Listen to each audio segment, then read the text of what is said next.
What do you suppose the feature was on this one that allowed it to sail?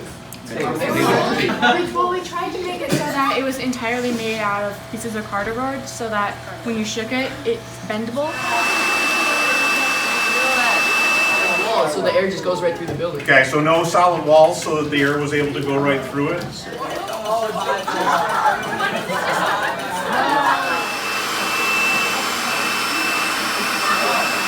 aerodynamic. It's heavy. There you go.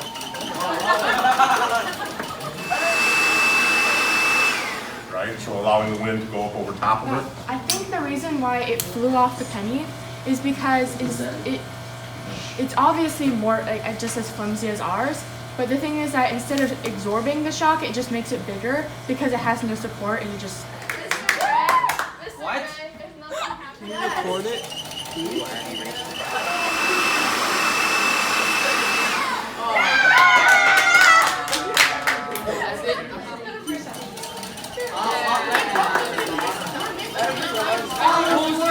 Oh my god!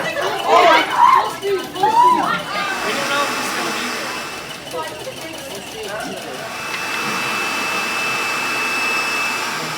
Why? Also, the cardboard, so it was able to sway a little bit, so it wouldn't fall over immediately. What were the features of the buildings that were successful? What did they have in common? Well, most of them were like dome shaped and also had ways for the air to get through so that they didn't like fall over. Like something that was heavier than the rest of it in the center of it.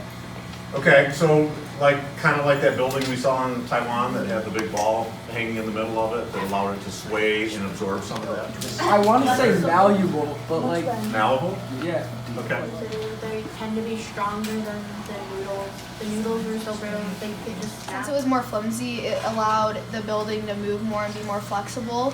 And so like our building at some points would like fall over kind of like sideways like this, but it would get back up because it was flimsy and wouldn't break as soon as like the air or the shaking hit it.